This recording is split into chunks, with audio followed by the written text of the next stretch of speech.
Hey boys and girls, আসসালামু আলাইকুম। তো রাইট নাও আজকে আরেকটা ভিডিও রয়েছে। আজকের ভিডিও রয়েছে বাংলাদেশের গার্মেন্টস শিল্প, গার্মেন্টস শিল্পের ভিতরে এই 2026 সালে অ্যান্ড 2025 সালে কে কে ফার্স্ট আছে। আর আগে আপনারা তো জানেন গার্মেন্টস সেক্টরের ভিতরে বাংলাদেশ পুরো বিশ্বের ভিতরে সবার আগে, আর এটা আমার বলা লাগবে না, এটা সবাই জানেন।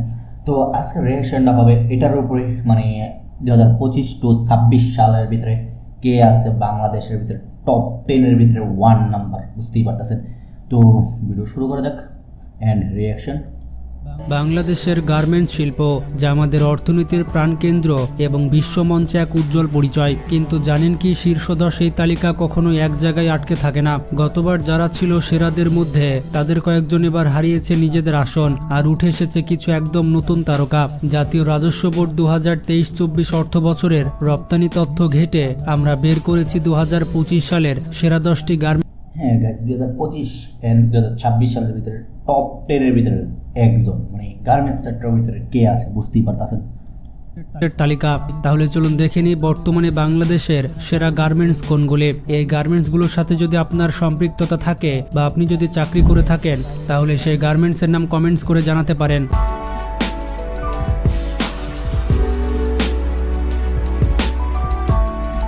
তো 10 নম্বর অবস্থানে রয়েছে স্কয়ার গ্রুপ। তৈরি পোশাক খাতে দ্রুত গতিতে এগিয়ে যাচ্ছে স্কয়ার গ্রুপ। গত 5 বছরে সবসময় প্রবৃদ্ধিতে থেকেছে গ্রুপটি।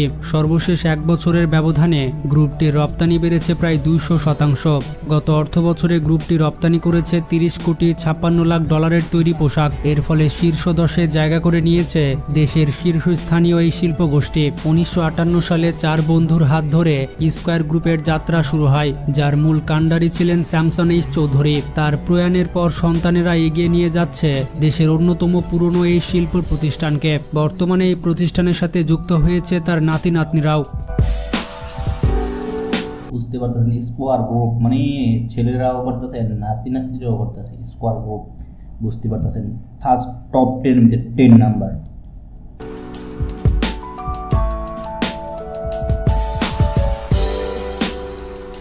9 নম্বর অবস্থানে রয়েছে বেক্সিমকো গ্রুপ। বেক্সিমকো গ্রুপের রপ্তানি গত 3 বছরের মধ্যে সবচেয়ে কম ছিল গত অর্থ বছরে। গ্রুপটি গত অর্থ বছরে রপ্তানি করেছে 31 কোটি 49 লাখ ডলারের পোশাক। রপ্তানি আয় কমে যাওয়ার কারণে 8ম অবস্থান থেকে 9ম অবস্থানে নেমে গেছে গ্রুপটি। বেক্সিমকোর 11টি প্রতিষ্ঠান গত অর্থ বছরে প্রায় 39টি দেশে পোশাক রপ্তানি করেছে। তাদের সবচেয়ে বড় ক্রেতা হচ্ছে ইন্টিটেক্স। বেক্সিমকোর বৈচিত্র্যময় পোশাকের তালিকায় রয়েছে isolation gown and cover gown. গত অর্থ বছরে আমেরিকাতে প্রায় 2 কোটি 12 লাখ আইসোলেশন গাউন রপ্তানি করেছে তারা।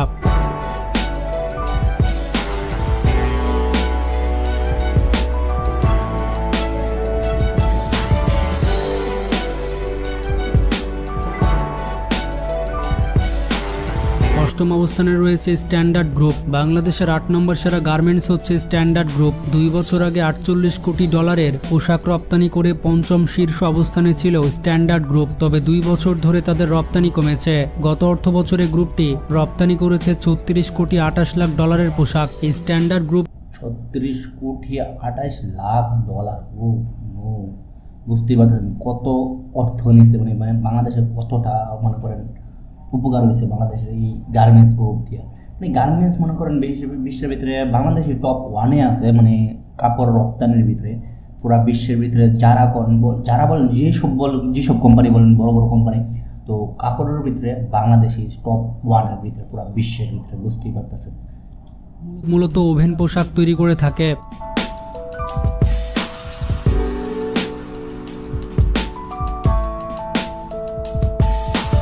আমাদের তালিকায় 7 নম্বর অবস্থানে রয়েছে পলমল গ্রুপ। পলমলের পোশাক রপ্তানি হয় 67টি দেশে। যদিও পলমল গ্রুপের রপ্তানি 2 বছর ধরে কমেছে। গত 21-22 অর্থ বছরে গ্রুপটি 48 কোটি 60 লাখ ডলারের তৈরি পোশাক রপ্তানি করেছে। আর গত অর্থ বছরে তাদের রপ্তানি আয় কমে দাঁড়ায় 37 কোটি 83 লক্ষ ডলারে।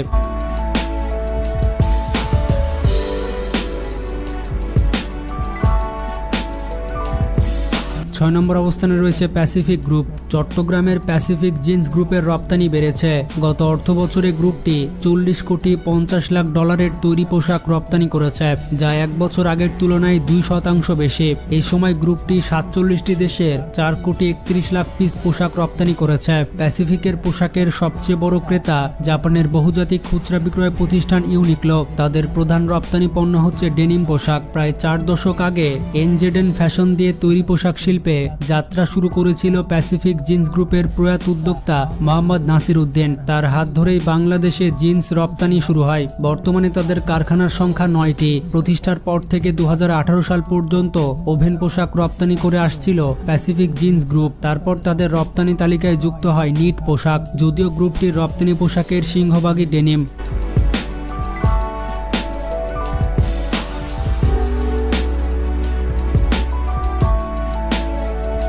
5 নম্বর অবস্থানে রয়েছে ডিবিএল গ্রুপ। 2 বছর আগে ডিবিএল গ্রুপের রপ্তানি ছিল প্রায় $500 মিলিয়ন। সেবার তৃতীয়। গাইজ, আমার অপেক্ষা 1 নাম্বার কোন গ্রুপ আছে, আর আপনারা যদি 1 নাম্বার গ্রুপের মানে অপেক্ষা আছেন তো অবশ্যই একটা লাইক, ভিডিওটার ভিতরে একটা কমেন্ট বক্স খোলা আছে, কমেন্ট তো বানতে না বেবি, আর সাবস্ক্রাইব দিস চ্যানেল। তো শীর্ষস্থানে ছিল গ্রুপটি। গত অর্থ বছরে তারা $46,17,00,000 তৈরি পোশাক রপ্তানি করে 5ম অবস্থানে জায়গা করে নিয়েছে। ইউরোপ, আমেরিকা থেকে শুরু করে এশিয়া, মধ্যপ্রাচ্য এবং আফ্রিকার 58টি দেশে পোশাক রপ্তানি করেছে গ্রুপটি। গত অর্থ বছরে 18,69,00,000 পিস পোশাক রপ্তানি করেছে গ্রুপটি। তো সেই হিসেবে প্রতিদিন ডিবিএল এর কারখানায় তৈরি হচ্ছে প্রায় 5 লাখ পিসের বেশি পোশাক। ডিবিএল এর বড় 2 ক্রেতা হচ্ছে C&A এবং H&M। 1991 সালে ঢাকার গ্রিন রোডে ছোট কারখানা দিয়ে দুলাল ব্রাদার্স নামে ডিবিএল গ্রুপের যাত্রা শুরু হয়। ডিবিএল গ্রুপ গড়ে তুলেছেন 4 ভাই, আব্দুল ওয়াহেদ, M.A. জাব্বার, M.A. রহিম এবং M.A. কাদের। পোশাক দিয়ে শুরু হলেও বর্তমানে সিরামিক, টাইলস, তথ্য প্রযুক্তি, টেলিযোগাযোগ এবং ড্রেজিং ব্যবসায় নাম লিখিয়েছে ডিবিএল গ্রুপ।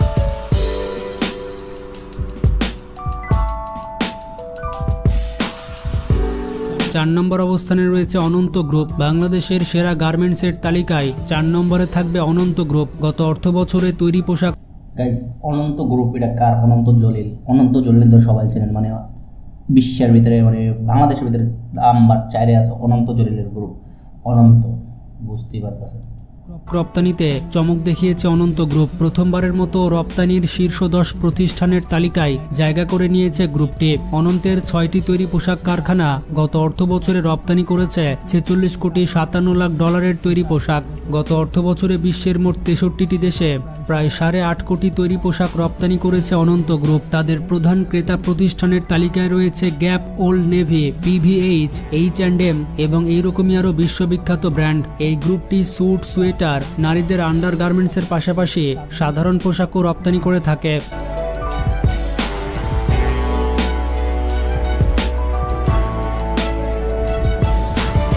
3 নম্বর অবস্থানে রয়েছে মন্ডল গ্রুপ। মন্ডলের তৈরি পোশাক রপ্তানির তালিকায় নতুন নতুন দেশ যুক্ত হচ্ছে। 2 বছর আগে 67টি দেশে পোশাক রপ্তানি করেছে গ্রুপটি, এখন তা 71টি দেশে উন্নীত হয়েছে। ধারাবাহিকভাবে রপ্তানি বাড়ছে মন্ডল গ্রুপের। গত অর্থ বছরে গ্রুপটির রপ্তানি 5% বেড়ে $50 কোটি উন্নীত হয়েছে। মন্ডলের রপ্তানির তালিকায় টি-শার্টই বেশি, মোট রপ্তানির প্রায় 1/3 টি-শার্ট। গত অর্থ বছরে গ্রুপটি 23,69,00,000 পিস পোশাক রপ্তানি করেছে। তাদের রপ্তানির প্রধান গন্তব্য হচ্ছে ইউরোপের দেশগুলো।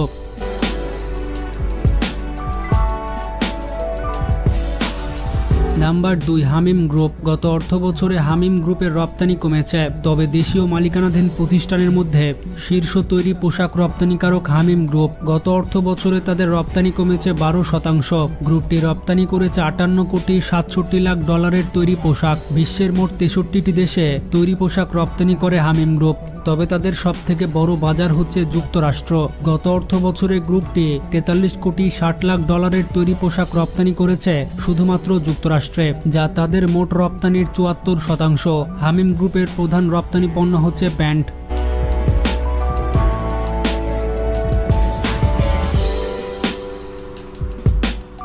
Number 1, young one group. Young one. ওহো গাইস, আমি এটার জন্য ওয়েট করতেছিলাম। Number 1, young and group. ওহো, দ্য ফাক ম্যান। মেয়েটার জন্য ওয়েট করতেছিলাম আর এই নাম্বার ওয়ানের জন্য। আর অবশ্যই যারা যারা মনে করেন এতটুকু ভিডিও দেখে আছেন, লাইক তো বানতে হয় না বেবি, আর ফলো ফলো তো অবশ্যই, মানে আমার লাগে না, ভিডিওটার জন্য একটা ফলো তো বানতে হয় না। তো শুরু করা যাক। গ্রুপ হচ্ছে বাংলাদেশের 1 নম্বর গার্মেন্টস। বাংলাদেশের একক প্রতিষ্ঠান হিসেবে রপ্তানিতে প্রথম $1 বিলিয়ন কাছাকাছি পৌঁছেছিল দক্ষিণ কোরিয়ার ইয়াংহোয়াং গ্রুপ। 22-23 অর্থ বছরে প্রতিষ্ঠানটি $98,53,00,000 তৈরি পোশাক রপ্তানি করেছিল, কিন্তু গত অর্থ বছরে তাদের রপ্তানি 18% কমে গিয়েছে। যদিও রপ্তানিতে শীর্ষ অবস্থানেই রয়েছে দক্ষিণ কোরিয়ার এই গ্রুপ, গত অর্থ বছরে ইয়াংহোয়ান $80,64,00,000 তৈরি পোশাক রপ্তানি করেছে। তৈরি পোশাকের বাইরে ব্যাগ, জুতা এবং পোশাক শিল্পের বিভিন্ন কাঁচামাল সহ নানা পণ্য রপ্তানি করে থাকে ইয়াংহোয়ান গ্রুপ। গত অর্থ বছরে বিশ্বের 52টি দেশে রপ্তানি হয় ইয়াংহোয়ানের তৈরি পোশাক। গ্রুপটি 3,43,00,000 পিস তৈরি পোশাক রপ্তানি করেছে। ইয়াংহোয়ান গ্রুপের প্রতিষ্ঠাতা দক্ষিণ কোরিয়ার নাগরিক কি হাং সাং। বাংলাদেশ থেকে সব থেকে দামি পোশাক রপ্তানি করে তারা। বিশ্ববিখ্যাত জার্মান ব্র্যান্ড অ্যাডিডাস ইয়াংহোয়ানের প্রধান বায়ার। তো গাইস, ভিডিওটা আজকের জন্য এতটুকু। যদি ভিডিওটা ভালো লাগে তো লাইক অ্যান্ড শেয়ার, আর অবশ্যই সাবস্ক্রাইব করে চ্যানেলটার পাশে দেখবেন। আর ভিডিও ভালো লাগলে অবশ্যই এটা লাইক অ্যান্ড শেয়ার তো বানতে হয় না বেবি। তো bye bye and take care, দেখা গেছে নেক্সট কোনো ভিডিওতে। তব তক আপনার খেয়াল রাখনা বেবি। আসসালামু আলাইকুম।